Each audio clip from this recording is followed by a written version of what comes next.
नमो ओरियंताणम नमो सिद्धाणम नमो आयर्याणम नमो उभयचरणम नमो लय सब्ब साहुणम ईसु पंचणमुक्कारो सब्ब पावपणासणो मंगलाणं च सब्बेसिं पुढमं हवै मंगलम सुरासुर नराधि समायुर नव भारिदम परमद्रुन मूलने हस्ते मल्लम मल्लिम अभिष्टुमः प्रणाम। આપ સર્વે ખૂબ જ સુખશાતા માણસો, અનંત ઉપકારી, અનંત કલ્યાણને કરનારા તારક તીર્થંકરો આપણા સર્વ માટે અદ્ભુત એવા શાસ્ત્રની સ્થાપના કરીને ગયા છે. શ્રી ભક્તામર સ્તોત્ર, જેની 8 ગાથા પૂર્વના સ્વાધ્યાયમાં આપણે જોઈ છે. હવે આજે આગળના સ્વાધ્યાયમાં આગળ વધશું. એક સરસ મજાની ભક્તિ આચાર્ય ભગવાન શ્રી માનતુંગ સુરેશ્વરજી મહારાજા કરી રહ્યા છે. કેવા કેવા પ્રભુ એમને દેખાયા હશે કે સતત એમની સ્તવનાઓ ચાલુ છે. મને એકવાર વિચાર આવ્યો કે આ તો 44 કે 48 બેડી હતી, પણ જો આની જગ્યાએ 1000 પણ બેડી હોત ને તો પણ આચાર્ય ભગવાન છે ને 1000 સ્તુતિ બનાવી દેત.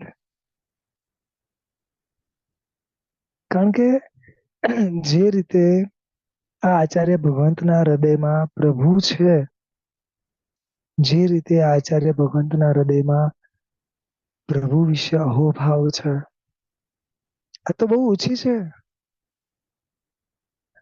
આટલી સ્તુતિ તો ખાલી શરૂઆત કહેવાય. જો કદાચ એમની સામે 1000 પણ બેડી હોત તો આરામથી 1000 સ્તુતિ બની ગઈ હોત. પણ ઘણીવાર મને એ બી વિચાર આવે કે 1000 બેડી કદાચ હોય બી ખરી, 1000 સ્તુતિ બને બી ખરી, પણ એ બધું પામવા માટે મારી બી તો યોગ્યતા જોઈએ ને. આ 44 ગાથા પણ યાદ નથી રહેતી. આ 44 ગાથા બોલતા એ ભાવ નથી આવતા. 44 ગાથા એ વધારે લાગે છે. તો 1000 ગાથા થોડી કઈ હું કરવાનો હતો. 1000 ગાથા નામ સાંભળીને મૂકી દઉં. એટલે બધું જ યોગ્ય ગોઠવાય છે. એટલું ચોક્કસ છે કે આ મુનિરાજના હૃદયમાં જે રીતે પ્રભુ વસ્યા, જે રીતે શાસન વસ્યું, બસ આપણા હૃદયમાં પણ એવી સ્થાપના થાય.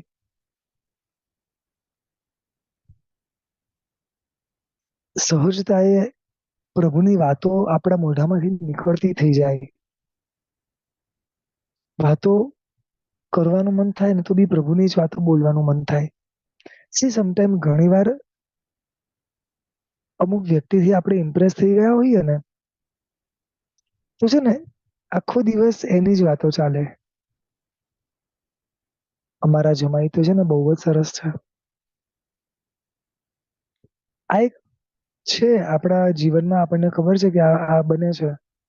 જે વ્યક્તિથી ઇમ્પ્રેસ થઈએ છે એ વ્યક્તિની વાતો ચારેય બાજુ જ્યાં સુધી બી નજીકના એક એક વ્યક્તિને ના કહીએ ને ત્યાં સુધી ચાલે જ નહીં, ચેન જ ના પડે. એટલી હદ સુધી આપણે અનુભવ્યું છે કે વાત શરૂઆત કોઈ બી થાય, કોઈ બી ટોપિકની શરૂઆત થાય, પણ ગમે ત્યાંથી એ કનેક્શન લઈ અને આપણે એ વ્યક્તિની વાત લાવી જ દઈએ. તો એનો મતલબ કે એ વ્યક્તિ આપણા પર કેટલી બધી છાયેલી હશે. રાઈટ ને? બસ સેમ આટલો જ પ્રેમ.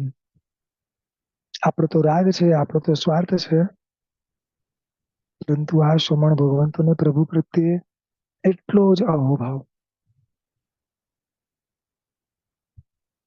ખ્યાલ આવે છે?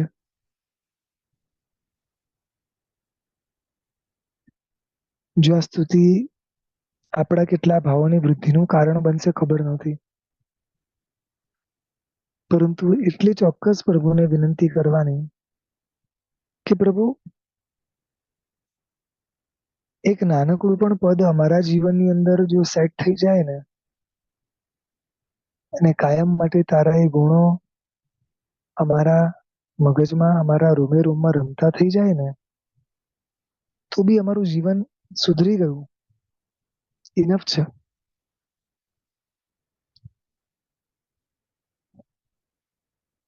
9મા નંબરની ગાથા તરફ પ્રયાસ કરશું. આસ્તામ તવ સ્તવ નમસ્ત સમસ્ત દોષમ ત્વત્સમ કથાપી જગતામ દુરિતાની હંતિ દૂરે સહસ્ત્ર કિરણ કુરુદે પ્રભૈવ પદ્મા કરેષુ જલજાની વિકાસ ભાંજી. આસ્તામ એટલે કે દૂર રહો. તવ સ્તવન એમ કે છે કે તમારું સ્તવન તો હજી બહુ દૂરની વાત છે. પૂર્વની ગાથામાં જે વાત કરી ને કે પ્રભુ તમારું સ્તવન શું કરે છે એમ, તો કે કેટલાય ભવોના પાપોનો ક્ષય કરે છે, બધી વાતો કરી ને. પાપમ ક્ષણાક્ષયમ ઉપૈતિ શરીરે ભાજામ 7મા નંબરની ગાથામાં જે વાતો કરી એ તારું સ્તવન તો હજી બહુ દૂર છે. આસ્તામ તવ સ્તવન, તારું સ્તવન તો બહુ દૂર છે.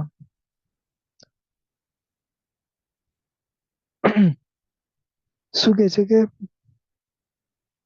સમગ્ર દોષ જેમાંથી નાશ પામ્યા છે એવું તારું સ્તવન તો બહુ દૂર રહો, પરંતુ તમારી આ ભવની કે પરભવની કથા ત્વત્સમ કથાપી, તારી કથા પણ જો કોઈ વ્યક્તિ સાંભળે છે, ખાલી સાંભળે છે, તો પણ શું થાય છે, તો કે જગતામ દૂરી તાની હંતી. પ્રભુ દરેક વ્યક્તિઓ તારી કથા કરી શકે, દરેક વ્યક્તિઓ તારી સ્તુતિ ગાઈ શકે એવા સમર્થ નથી હોતા. સમજાય છે? ફરી રિપીટ કરું છું. દરેક વ્યક્તિ તારી સ્તવના કરી શકે, દરેક વ્યક્તિ તારી કથા કરી શકે એવા સમર્થ નથી હોતા. બધા થોડી કઈ માનતુમ શ્રી સ્વાજી મહારાજા બની શકે છે, રાઈટ? તો શું અમારા કર્મની નિજરા નહીં થાય? તો કે થશે, 100% થશે. દુરિતોને હણે છે. દુરિત શબ્દનો અર્થ ખબર છે? રસ્તામાંથી જતા હોઈએ અને આખા રસ્તામાં ચારે બાજુ પાણી છે, કાંટા છે, આગ લાગી જાય કે હિંસક પ્રાણીઓ આવી જાય, એવા સંજોગો ઉભા થઈ જાય કે રસ્તો પસાર કરવો અઘરો છે. ડાકુ અને ચોર આવી જાય. જે રસ્તો પાસ કરવો અઘરો છે, એ રસ્તા સહજતાએ પાસ કરી શકીએ આવી શક્તિ આ તારી કથામાં છે. દુરિતોનો નાશ, દુરિત એટલે અશુભ. દુરિત શબ્દનો અર્થ છે કે અશુભ. બિલાડી આમથી આમ પસાર થાય, આપણે શું કહીએ? અશુભ થશે. દૂધ ઢોળાઈ જાય, ઘી ઢોળાઈ જાય, શું કહીએ? અશુભ થશે. બરોબર ને? હા, તો કઈ નથી. આના કરતા ગમે એટલા મોટા અશુભ હોય ને તો પણ મારા પરમાત્મા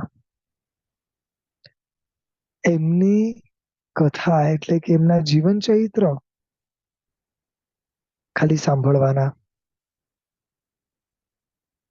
બોલો, સ્ટોરીઓ સાંભળીએ અને દુરિતોનો નાશ થાય. ખ્યાલ આવે છે?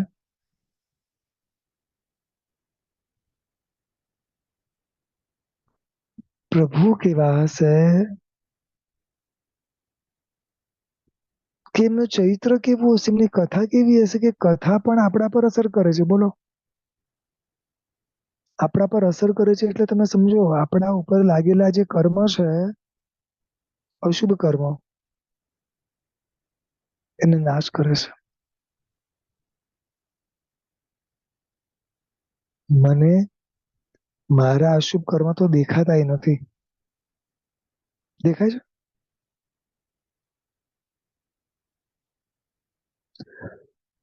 મને ન દેખાતા ભવિષ્યમાં આવનારા કે વર્તમાનમાં રહેલા અનેક પ્રકારના દુરિતોનો નાશ કરનાર આ કથા છે. મને તો એવું લાગે છે કે હું તો ટ્રેનમાં બેઠો ને શાંતિથી ઘરે પહોંચી ગયો, પણ વચ્ચે કેટલી મોટી પ્રોબ્લેમ આવવાની હતી એ મને ખબર બી નથી પડી ને દૂર થઈ ગઈ છે. સમજાય છે? એક સાચી વસ્તુ કહું, પ્રભુના જેટલા દેખીતા ઉપકારો છે ને એના કરતા અનંત ગણા, કદાચ અતિશયોક્તિ બી આ મારી હોઈ શકે છે, પ્રભુના દેખીતા જેટલા ઉપકારો છે ને મારા ઉપર એના કરતા અનંત ગણા ન દેખી શકાય એવા ઉપકારો છે. હું ક્યારે માપી નથી શકવાનો પ્રભુના ઉપકારોને. નેવર. સમજી બી નથી શકવાનો, જાણી બી નથી શકવાનો.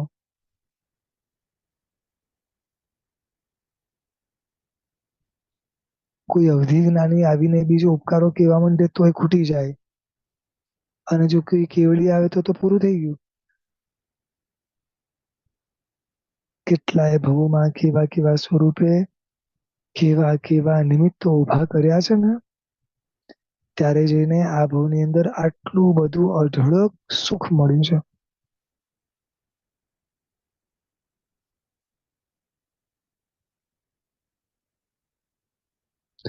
શરીરનું સુખ, સંપત્તિનું સુખ, સમજાય છે? સંબંધોનું સુખ. અરે આ તો બધું છોડો. સમજણનું સુખ, સમજાય છે?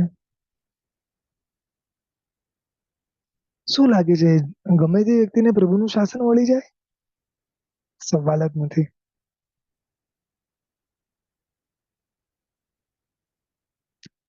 જેને જે ગમે તે મળે એનો મતલબ શું થયો કે ક્યાંક મને પ્રભુનું શાસન ગમ્યું હશે. કોઈક ભાવમાં કોઈ પણ રીતે ગમ્યું હશે ત્યારે મળ્યું છે. આ ભાવમાં હજી જોવે એવું ગમતું નથી તો પૂર્વ ભાવમાં કેવી રીતે ગમ્યું હશે એ જ પ્રશ્ન છે. એટલે એના માટે પ્રભુએ કેવા કેવા નિમિત્તો મારી સામે ગોઠવ્યા હશે કે મારા હૃદયમાં શાસન પ્રત્યે અહોભાવ જાગે. કેટલી કરુણા, કેટલી કરુણા.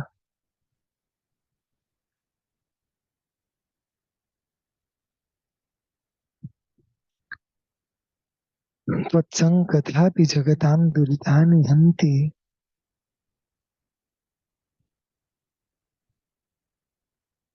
મેં રામના રામાયણ વિશે સાંભળ્યું છે. અર્જુન વગેરેના મહાભારત વિશે સાંભળ્યું છે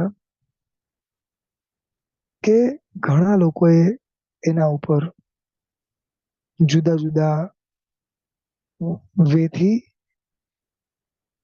સ્ટોરી લખી છે. ઘણી ભાષાઓમાં પણ છે, રાઈટ?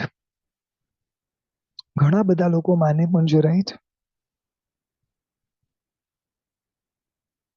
રામનું પુણ્ય, કૃષ્ણનું પુણ્ય, અર્જુનનું પુણ્ય.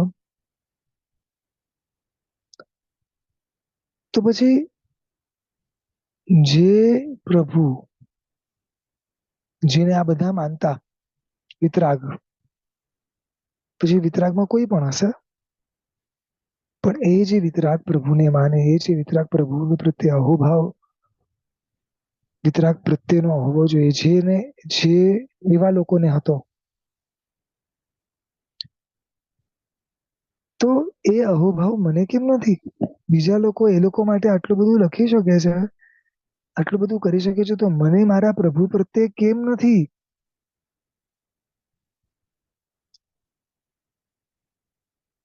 દરેક ધર્મના દરેક વ્યક્તિને પોતપોતાના પ્રભુનું ચરિત્ર ખબર છે. શું આપણને 24/24 તીર્થંકરનું સંપૂર્ણ ચરિત્ર ખબર છે?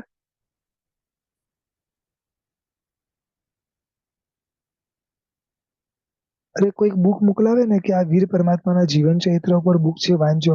ખબર છે અમને, બેઝિક સ્ટોરીઓ સાંભળી છે. અરે ભાઈ, તો જુઓ એની અંદર હજી ઘણું બધું નવું છે. વિતરાગનું તો જેમ જેમ મળે તેમ તેમ સાંભળવું ને વાંચવું ગમવું જોઈએ ને. જે જે સ્વરૂપે પ્રભુની ઓળખ થતી હોય તે તે સ્વરૂપ ગમવું જોઈએ ને. હું કેટલો પાછળ છું વિચારો. મારા દુરિતોને દૂર કરવા માટે બીજા બધા પ્રયત્ન કરું છું. અહીંયા તો ખાલી પ્રભુના ચરિત્ર સાંભળવાના છે. ખાલી પ્રભુના ચરિત્રને વાગોળવાના છે. ખાલી કશું કરવાની જરૂર નથી.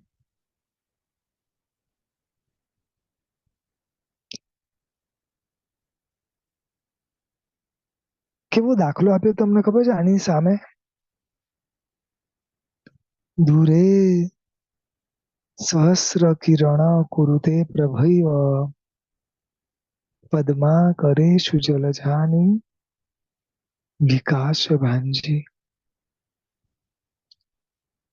એમ કે છે કે સરોવરને વિશે જે કમળો છે, એ કમળોને વિકાસ પામવા માટે જેમ સૂર્યની જરૂર છે, તો અહીંયા એમ કે છે કે સૂર્ય તો હજી બહુ દૂર છે. દૂરે સહસ્ર કિરણ એટલે સૂર્ય. હજારો કિરણો વાળું જે છે સૂર્ય,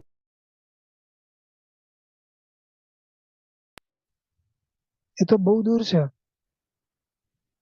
પરંતુ એની જે પ્રભા છે ને, ખાલી એ પ્રભા જ આ કમળોને વિકાસ કરવાને સમર્થ છે. સમજાયું? જો પ્રભામાં આ તાકાત હોય તો સૂર્યની તાકાત શું હોઈ શકે છે? જો ચરિત્રમાં તાકાત હોય તો પ્રભુની સમર્થતા શું હોઈ શકે છે? પ્રભુ શબ્દને જ નથી ઓળખ્યા. સમર્થ, પ્રભુ એટલે સમર્થ. પ્રભુની વાતો સાંભળવી કેમ ના ગમે? કારણ કે એના દરેક જીવન ચરિત્રના પાને પાને કરુણા ભાવ નીતરે છે. એવા જીવન ચરિત્રો જેમ જેમ વાંચીએ ને તેમ તેમ વાંચતા, સાંભળતા, વાગોળતા આપણી અંદર કરુણા ભાવ પ્રગટ થાય છે. સમજાય છે? કરુણા ભાવ લાવવો સહેલો નથી. આજે પ્રયત્ન તો કરી જુઓ, એક પણ દિવસ અથવા તો 1 કલાક ખાલી ટ્રાય કરો. એક અશુભ વિચાર ન આપવો જોઈએ. ખાલી ટ્રાય કરો. એક ટ્રાય કરો, ખાલી 1 કલાક જ. એક અશુભ વિચાર આપવો ના જોઈએ. સરળ જીવ માટે કન્ટિન્યુ શુભ ભાવમાં રહેવાને પ્રયત્ન કરો. અઘરું છે. પ્રભુ બનવું સહેલું નથી.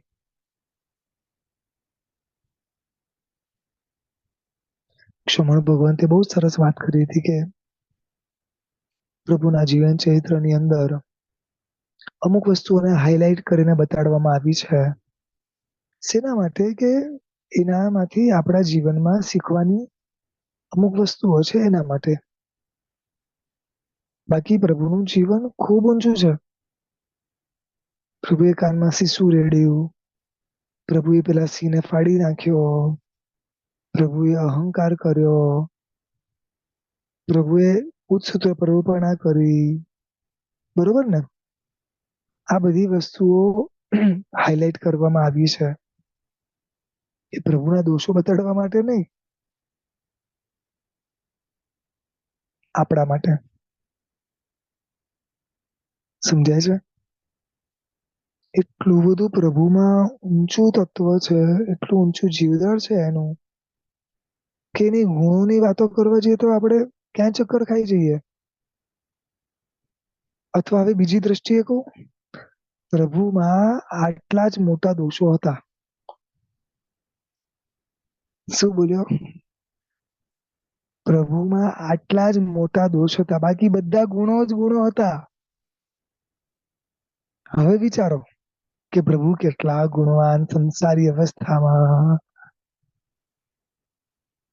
અને મારું ઊંધું થાય અગર કરવા જાવ તો, એ થાય કે નહીં ખબર નથી.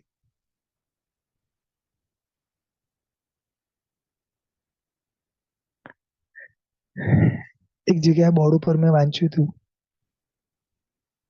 શું તમે પ્રભુને ઓળખો છો? એક પ્રશ્ન ચિહ્ન હતો. શું તમે પ્રભુને ઓળખો છો? ઓફકોર્સ આપણા જવાબમાં ના જ હોય.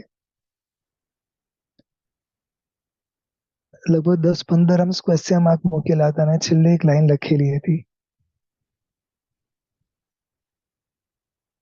જે પ્રભુને ઓળખે ને, જે પ્રભુને ઓળખે ને એના જીવનમાં ક્વેશ્ચન માર્ક હોય.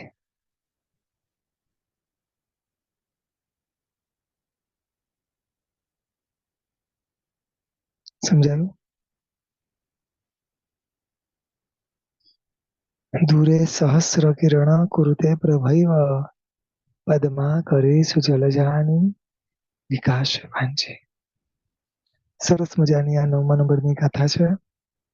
હવે 9મા નંબરની ગાથાના યંત્ર અને મંત્રને આપણે જોવાનો પ્રયાસ કરશું.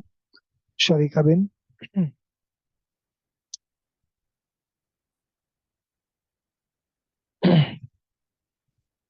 ધન્યવાદ. જેને પણ ન દેખાતું હોય પોતાના ફોનથી સ્ક્રીનને ઝૂમ કરીને જોઈ શકશો. ગાથા નંબર 9માનું આ એક યંત્ર છે. પૂર્વે પણ વાત થઈ હતી, ફરી રિપીટ કરું છું કે આ બધા યંત્રની સાધનાઓ સાધકો કરતા હોય છે. એટલે આપણે પણ જો કરવી હોય તો કોઈ પણ સમય ભગવંતની અનુજ્ઞા લઈ એની યોગ્ય વિધિ સમજી અને યોગ્ય રીતે એ કરવું. ઓમ રીમ અરહમ અણમો અરિહંતાણમ રામ રીમ રૂમ ફટફટ સ્વાહા, આખું જે સર્કલમાં લખેલું છે. અને બીજા પણ ઘણા બધા મંત્રોના એક એક શબ્દો અહીંયા મુકાયેલા છે. ચારે બાજુ જે છે ત્યાં આગળ અલગ અલગ શબ્દો મુકાયેલા છે અને ખાસ એમાં 9 9 9 એવી રીતે આખા સર્કલમાં શબ્દો છે. અને આ રીતે આખો આ મંત્રનો જાપ છે. પછી હવે એના આપણે વૃદ્ધિ અને મંત્રને જોવાનો પ્રયાસ કરશું અને કઈ રીતે એની વિધિ છે એને જોશું.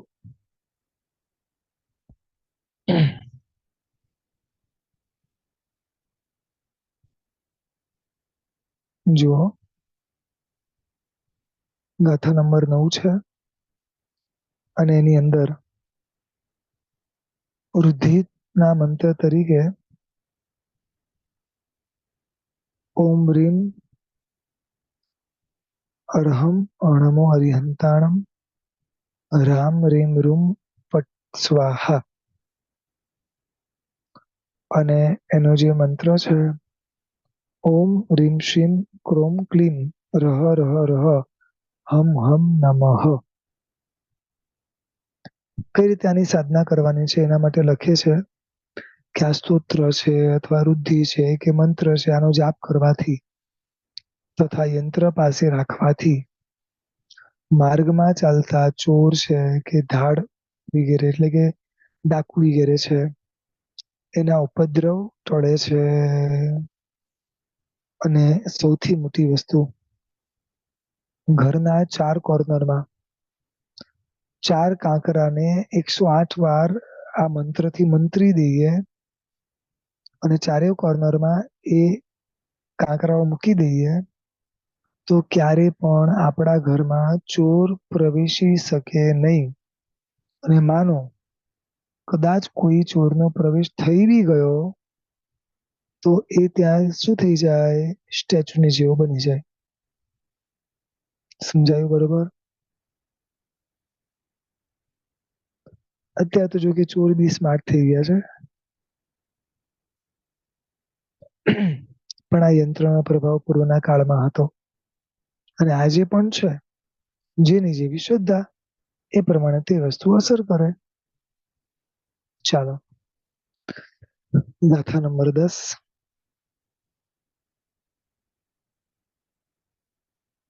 નાત્યભૂતમ ભુવન ભૂષણ ભૂતનાથ ભૂતૈર્ગુણૈ વિભવંતમભિષ્ઠુવંત.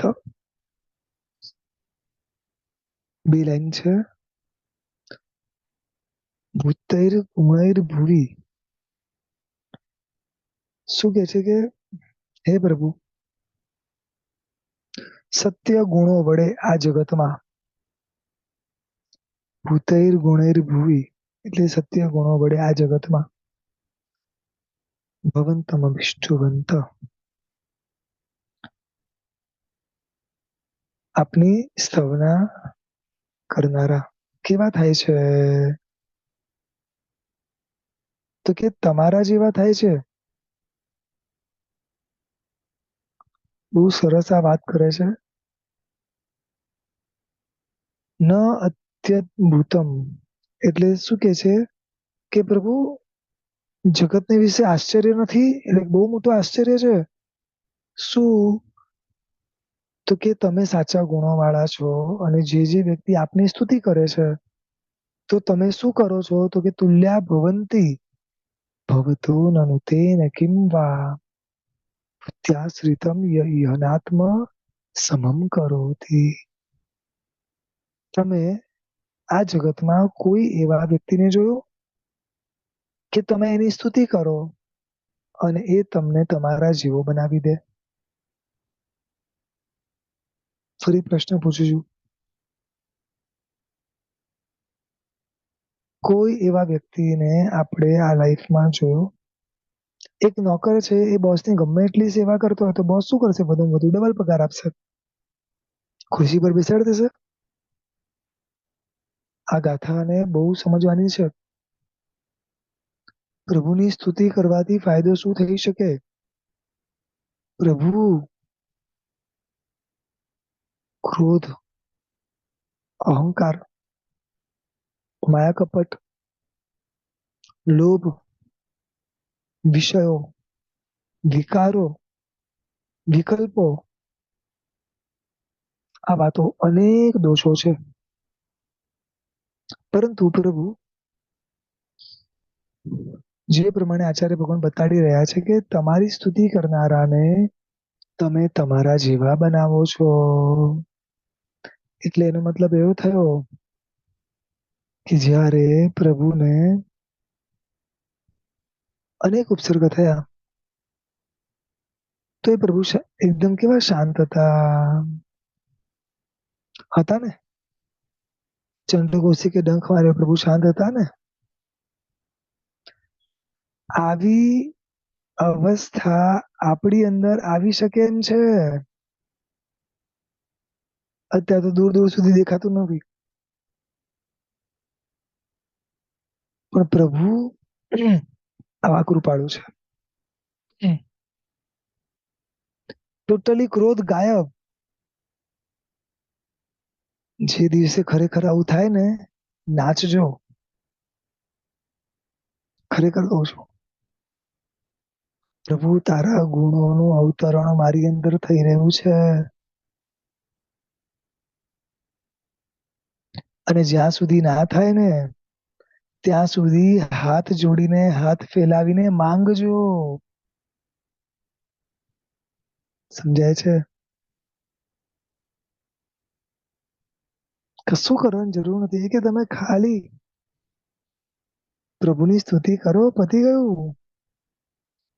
ભૂતર ગુણી ભૂવી ભગવંત અભિષ્ટુ બંધુ. શું વાત કરે છે અહીંયા?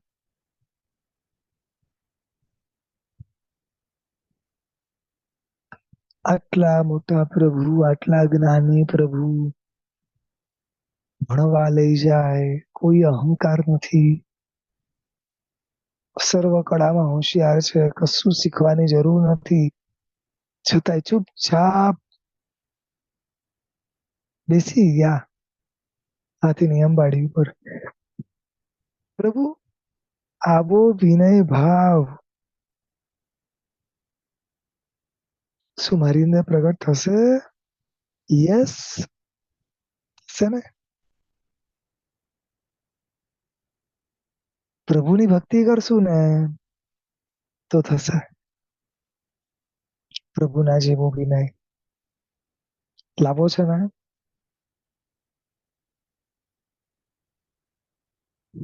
કેટલી સરળતા પ્રભુની. આવી સરળતા ક્યારે આવશે? પોતે આટલા મોટા જ્ઞાની છે, દેશના નિષ્ફળ ગઈ છે, કઈ વાંધો નહીં, સીધે સીધા ઉભા થઈને નીકળી ગયા.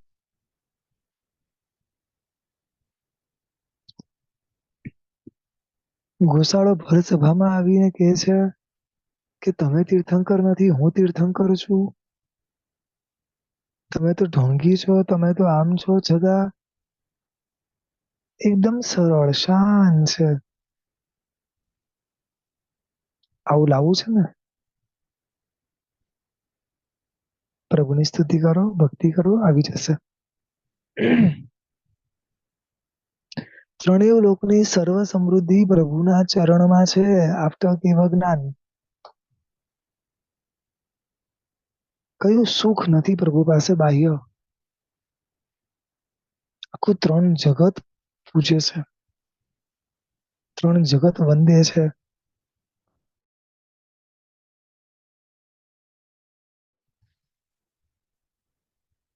એક કરોડ દેવી દેવતા આમ નમસ્કાર કરતા હોય, શું ભાવ હશે? આમ કેવો માહોલ હશે? આમ પ્રભુની એન્ટ્રી થાય સમવસ્ત્રની અંદર અને બધા અહોભાવથી પ્રભુને જે નમસ્કાર કરતા હશે, કેટલા અહોભાવથી પુષ્પોની વૃષ્ટિ થતી હશે. આટલું બધું હોવા છતાં પ્રભુને કોઈ લોભ નથી. અરે પ્રભુ આટલું જગતને આપે છે, પ્રભુ થકી કેટલાય જીવો સમ્યક્ત્વ પામે, દેશવીતિ પામે, સર્વવીતિ પામે, અવધિ જ્ઞાન પામે, મનોપર્યોગ જ્ઞાન પામે, અરે કેવળ જ્ઞાન પામે. પ્રભુને કોઈ લોભ નથી કે મારા લોકો ગુણગાન ગાય, મારી પ્રશંસા કરે. પોતાની સામે ગુરુ ગૌતમ સ્વામીના 50,000 શિષ્ય છે, કોઈ લોભ નથી છે. આપણાથી સહન થાય આવું?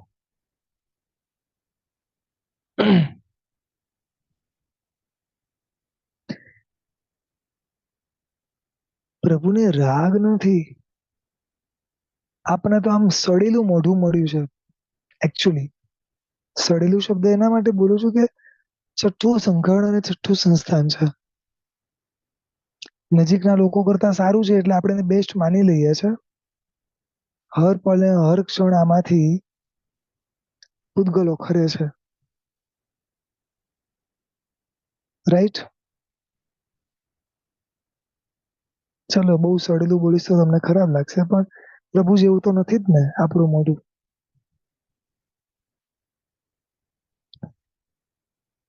આપણા પાસે રાગ કરવા યોગ્ય મોઢું પણ નથી, રાગ કરવા યોગ્ય રૂપ પણ નથી, અને પ્રભુ પાસે તો સર્વોત્તમ રૂપ,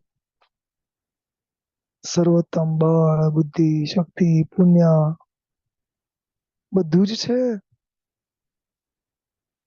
પ્રભુ જેવું રૂપ હોય તો 10 વાર જોવાનું, કાચમાં મન થાય સમજી શકાય છે.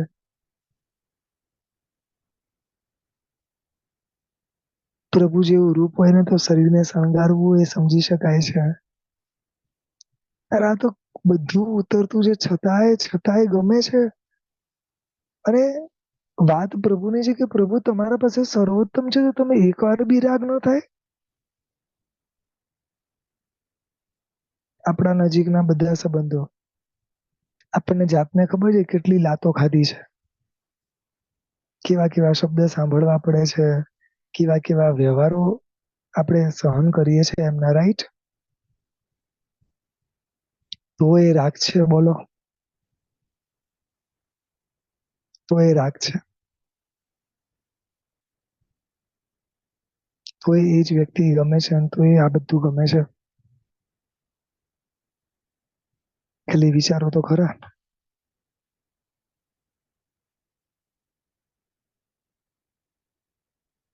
કઈ સમજાય છે?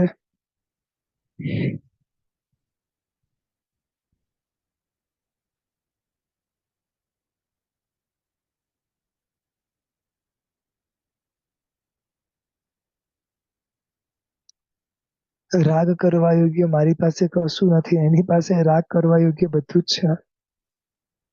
પ્રભુના નજીકના દરેક સંબંધો કેવા ઊંચા, કેવા સારા. પ્રભુના દીકરા દીકરી મોક્ષમાં જવા વાળા, વિચારો તો ખરી. કેવા ઉત્તમ જીવો આજુબાજુ. કોને રાગ ન થાય એમ તો કહો. ઋષભદેવ પરમાત્માને રોજ દેવતાઓ કલ્પવૃક્ષનું ફળ આપવા આવે. કોને રાગ ન થાય એમ તો કહો. રાગના નિમિત્તો મને વધારે કે એને વધારે? તો એનો શરીરનો રાગ છે, એના સંબંધનો છે. ને રહી વાત સમૃદ્ધિ, તો વિચારવાની જરૂરત જ નથી. આપણા બધાની સંપત્તિ ભેગી કરીએ ને, આપણા બધાની એટલે આખા વિશ્વની કહું છું, તો એ પ્રભુનો અંશ ન થાય.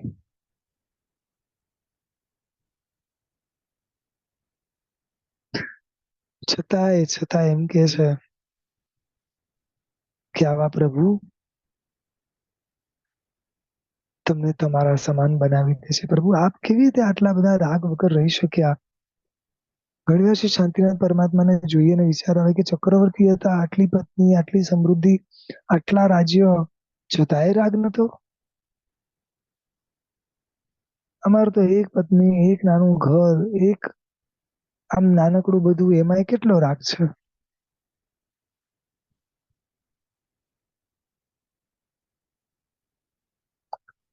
પણ જો આ રાગને તોડવો હોય તો આ રસ્તો બતાવ્યો આમાં. બસ પ્રભુની સ્તવના કરો, રાગમાંથી વૈરાગ્ય તરફ લઈ જશે મારા પ્રભુ. શક્તિમાન છે મારા પ્રભુ. વિકાર નથી. પ્રભુ ઉત્તમ છે તો પ્રભુની સ્ત્રી, પ્રભુની આજુબાજુ દેવીઓ કેટલી ઊંચામાં ઊંચા રૂપ વાળી હોય, ક્યાંય રાગ નથી, કોઈ વિકાર નથી. સ્વભાવમાં જ એટલા મગ્ન છે કે બારે કોઈ રસ જ નથી, અને કોઈ વિકલ્પો નથી. બસ પ્રભુ તારા જેવા બનવું છે. ત્યાં શ્રીતમ યહનાત્મ સમમ કરોતિ. સંપત્તિથી પણ જે વ્યક્તિ આશ્રિત કરીને રહે ને, એ પણ ક્યારે પોતાના આશ્રિતને પોતાના સમાન કરતો નથી. તો તમે તો ગુણવાન છો, સૌથી વધારે શ્રેષ્ઠ ગુણવાન છો. અને તમે આખા જગતને જે તમારી સ્તુતિ કરે એ બધાને આપના જેવા બનાવે છે. તો તમારું સ્વામિત્વ ઊંચું થઈ ગયું. તમે સૌથી મોટા જગતના સ્વામી થઈ ગયા. સમજાયું? સાચા સ્વામી તમે, કે જે પોતાના દાસને પોતાના સમાન બનાવે. આ જ વસ્તુને શ્રી પદ્મવિજય મહારાજા એક સ્તવની પંક્તિમાં મૂકે છે. જેનો ઉત્તમ ગુણ ગાવતા ગુણ આવે નિજ અંગ. આવે છે?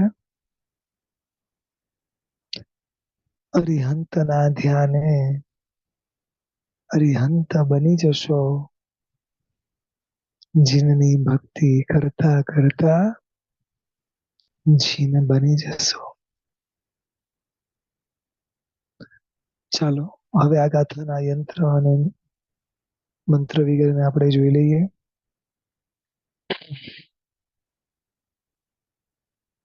હવે આ 10મા નંબરની ગાથાનો યંત્ર છે.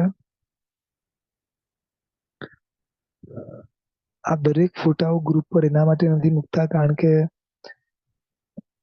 દરેક ને જરૂર છે નથી, એટલે ગ્રુપમાં માત્ર પુસ્તકનું નામ વગેરે મૂકી દેવામાં આવશે, તો કોઈને પણ રિક્વાયરમેન્ટ હોય તો એમાંથી જોઈ શકાશે.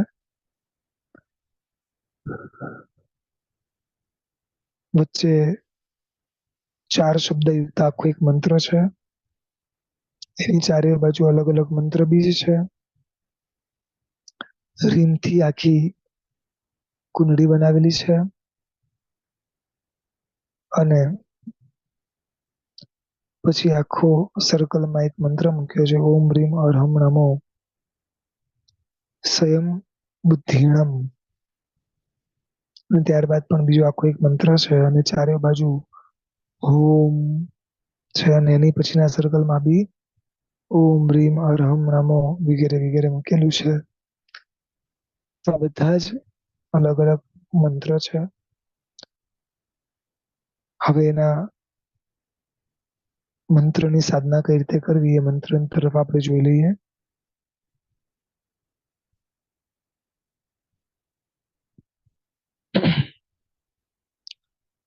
વૃદ્ધિનો જે મંત્ર છે એ જોઈએ. ઓમ રીમ અરહમ નમો પ્રત્યય બુદ્ધિણમ. આ જુદા જુદા પ્રકારની જે બુદ્ધિઓ છે એના નામ છે. મંત્ર છે ઓમ રામ રીમ રોમ રહ શામ સીમ શ્રુમ શ્રહ સિદ્ધિ બુદ્ધિ કૃતાર્થો ભવ વર્ષટ સંપૂર્ણ સ્વાહા. કઈ રીતે કરવાનું છે, શું કરવાનું છે, આનો ફાયદો શું છે? આ સ્તોત્ર છે, આ વૃદ્ધિ આ મંત્રનું સ્મરણ કરે અને આ યંત્ર જે વ્યક્તિ પોતાની પાસે રાખે છે અને ક્યારેય પરાજય ના થાય, ક્યારે પણ એ અગર રાજ દરબારમાં જાય તો હંમેશા એનો જય થાય. થોડું હજી આગળ વધીને કહું તો પોતાનું બોલ્યું બધા જ પ્રમાણ કરે. ગમે તેવો ક્રોધે ભરાયેલો વ્યક્તિ એ પણ પ્રમાણ કરે, એટલે કે એ પણ તમને સપોર્ટ કરે. બેઝિકલી આ મંત્રનું આ વૃદ્ધિનું સ્મરણ કરવાથી દરેક કાર્યમાં સહજતાએ સફળતા મળે.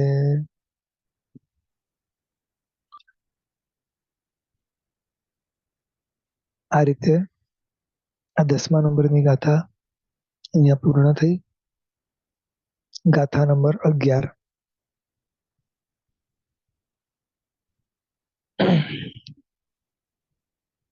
દૃષ્ટ્વા ભવन्तમનિમેષ વિલોકનીયમ નાન્યત્ર દોષમુપયાતિ જનસ્ય ચક્ષુઃ પીત્વા પયઃ શશિખર દ્યુતિદુગ્ધ સિંધોઃ ક્ષારં જલમ જલનિધિર શિતું ક ઇચ્છેત. શું વાત કરે છે કે દૃષ્ટવા એટલે કે આપને જોઈને, ભવંત એટલે કે હે પરમાત્મા આપને જોઈને, અનિમેષ વિલોકનીયમ એટલે કે આમ જે વ્યક્તિ તમને જોયે ને તો આમ જોયા જ કરે, જોયા જ કરે, જોયા કરે. આમ એક પણ વાર આંખ બ્લિંક કર્યા વગર તમે જોયા કરે છે. એટલે એવા કેવા તમે ગમી ગયા છો. અને જે વ્યક્તિ એક વાર આ રીતે તમને જોઈ લે ને, તમારા સાચા સ્વરૂપનું, સાચા ગુણનું દર્શન કરી લે ને, એ વ્યક્તિ ન અન્યત્ર તોષમ ઉપયાતિ જનસ્ય ચક્ષુ. એટલે કે જે વ્યક્તિ એક વાર આપને જોઈ લે છે, એ વ્યક્તિનું ચક્ષુ બીજે ક્યાંય પછી આનંદ પામતી નથી. એટલે કે તમે જ એટલા બધા ગમી ગયા છો કે પછી તમારા સિવાય કોઈ ગમતું નથી. દાખલો આપે છે હિત્વા પયઃ શશિકર, એટલે કે જે વ્યક્તિ એકવાર ક્ષીર સમુદ્રના પાણીને પીએ છે. ક્ષીર સમુદ્રના પાણીને વિશે અહીંયા એક કોમ્પ્લિમેન્ટ આપ્યું છે, એક ઉપમા આપી છે કે ચંદ્રના કિરણ સમાન કાંતિવાળા. ક્ષીર સમુદ્ર કેવા?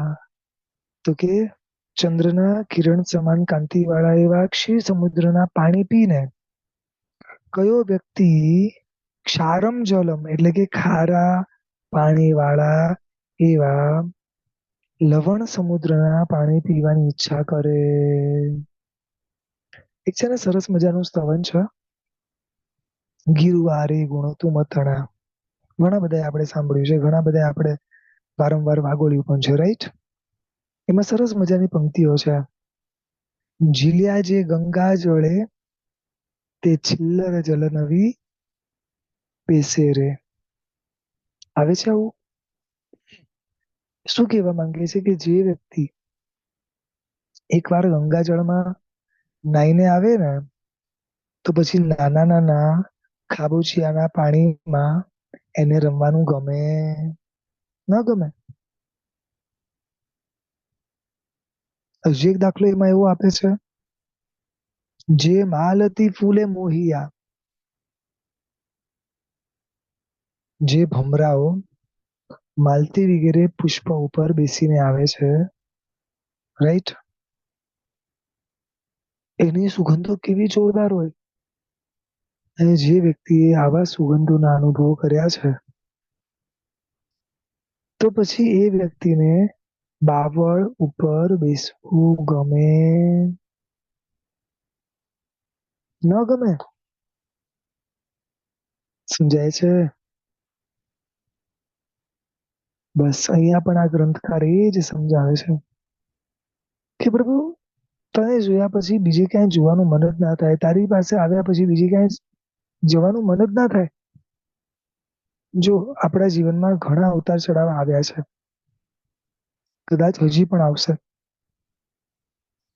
પણ તમે અગર એક વસ્તુ નક્કી કરશો ને કે દરેક ઉતાર ચઢાવમાં પ્રભુ સિવાય કોઈની પાસે રડવું નથી, પ્રભુ સિવાય કોઈની પાસે જવું નથી, તો હું તમને ગેરંટી આપું છું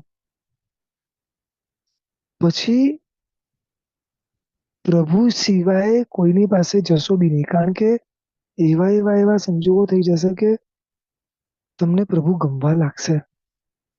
કારણ કે જ્યારે જ્યારે આ નિમિત્ત આવશે ને ત્યારે ત્યારે કંઈક ને કંઈક એવું બનશે અને ત્યારે લાગશે કે ના, આ પ્રભુને કીધું ને, આ એના કારણે જ મારું મન સ્વસ્થ છે. એટલે કે પ્રભુ એવા ગમશે કે પ્રભુ સિવાય કોઈની પાસે જવાનું મન જ નહીં થાય. કારણ કે બીજા કોઈની પણ પાસે જશું ને તો એ આપણા કષ્ટાયોને વધારવામાં જ નિમિત્ત બનશે. એ શું કહેશે કે હા, એ તો એમનું નેચર જ એવું છે. એટલે ઓલરેડી આપણા મગજમાં સામેવાળા વ્યક્તિ માટેનું એક સ્ટેટમેન્ટ તો નક્કી હતું જ, એક વસ્તુ નક્કી હતી. હવે સામેવાળા એને ઓર સિક્કો મારી આપ્યો કે ના ના, એ તો એવો જ છે, એટલે સંસ્કાર દ્રઢ થઈ ગયા. સમજાય છે? 98 ભાઈઓ ભરત મહારાજાની કમ્પ્લેન લઈને ગયા આદિનાથ ભગવાન પાસે. શું કર્યું આદિનાથ પરમાત્માએ? પોતાના જેવા બનાવી દીધા. સમજાય છે? એટલે સરસ મજાની આ વાત કરે છે. ચાલો હવે એના યંત્રને જોઈ લઈએ અને એના મંત્ર વગેરેનું ધ્યાન કઈ રીતે કરવું એ જોઈ લઈએ.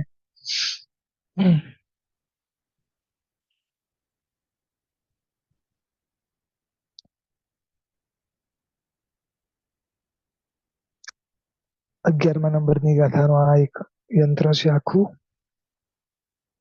ઉપરનું જે છે તે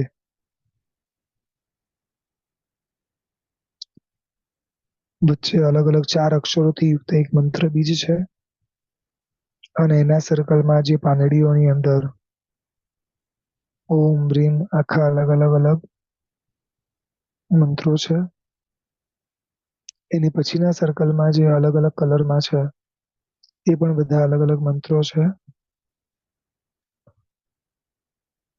બેઝિકલી આખું એક યંત્ર છે. જો દરેક ગાથાઓના જુદા જુદા યંત્ર, દરેકની રચનાઓ જુદી જુદી, દરેકની પાછળના ઘણા બધા કારણો છે.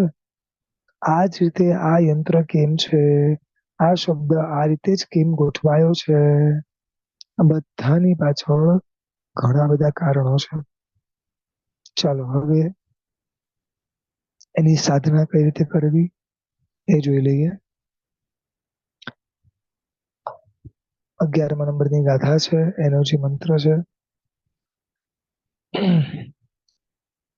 જે પણ શ્રાવક શ્રાવિકાઓને ના વંચાય તો પોતાના ફોનથી ઝૂમ કરીને વાંચી શકાશે. ઓમ રીમ અર્હં નમો અરિહંતાણમ નમો આગાસગામિણમ. મંત્ર છે ઓમ રીમ શ્રીમ ક્લીમ શ્યામ શ્રીમ સોમ કુમતિ નિવારણ્યય માયાય નમઃ સ્વાહા. આનાથી શું થઈ શકે? તો કે આ સ્તોત્ર છે કે રુદ્ધિ છે કે મંત્ર છે એનો જાપ કરવાથી અને યંત્ર પાસે રાખવાથી ખોવાઈ ગયેલી વસ્તુ પાછી મળે. વસ્તુ તો ઠીક છે, ખોવાઈ ગયેલા વ્યક્તિ પાછા મળે. ચારે દિશા તરફ આપણે ઉભા રહેવાનું અને 108 વાર આની જાપ કરવાથી સગા સંબંધી બધું જ પાછું મળે છે. ઘણી બધી વાર સાધકો અલગ અલગ રીતે પણ સાધના કરતા હોય છે. ચારે દિશામાં અલગ અલગ નૃત્ય, ભક્તિ વગેરે કરવાનું છે પ્રભુની સમક્ષ. અને 12,500 નો મંત્રનો જાપ કરી અને એના સરસવના દાણા અગર તમે ઉછાળી જો તમે અમુક સાધના કરો તો જળની વૃષ્ટિ નિશ્ચય થાય છે, એટલે કે વરસાદ વરસે છે. બેઝિકલી ખોવાયેલી વસ્તુ પાછી મળે છે અને આવી અમુક લબ્ધિઓની પ્રાપ્તિ થાય છે. અમુક વસ્તુઓ ઘણી ગુપ્ત રાખવામાં આવે છે કારણ કે એનો મિસયુઝ ખૂબ થતો હોય છે. એટલે અમુક વસ્તુ મેં આપને બતાડી દીધી છે. તો 11મી ગાથા અહીંયા પૂર્ણ થાય છે. હવે ખાસ વસ્તુ સર્વેને કેવી છે તો ખાસ સાંભળી લેજો. હમણાં 3 જૂન સુધી એટલે કે આ અઠવાડિયું અને આવતું અઠવાડિયું આપણો સ્વાધ્યાય માંગલિક રહેશે. મારું ટ્રાવેલિંગ ઘણું બધું છે એના માટે મેં ટ્રાય કર્યો પણ નથી સેટ થાય એવું. સુખાસ મિચ્છામી દુક્કડમ બધાને, પણ આ વીક અને નેક્સ્ટ વીક આપણો સ્વાધ્યાય માંગલિક છે અને પછી જે સોમવાર આવશે આઈ થિંક 3 જૂન આવશે, તો ત્યારથી આપણે ફરીથી બધા સ્વાધ્યાયમાં જોડાશું. એક બ્રેક લેવો પડે એવો છે એટલે ખાસ સર્વેને મિચ્છામી દુક્કડમ.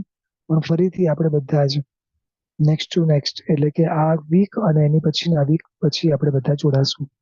તો ત્યાં સુધી બધા સાતામાં રહેજો અને જે અત્યાર સુધીના સ્વાધ્યાય થયા છે એને વાગોળતા રહેજો. એટલે શું છે કે આપણી જે લિંક છે એ લિંક કન્ટિન્યુ રહે.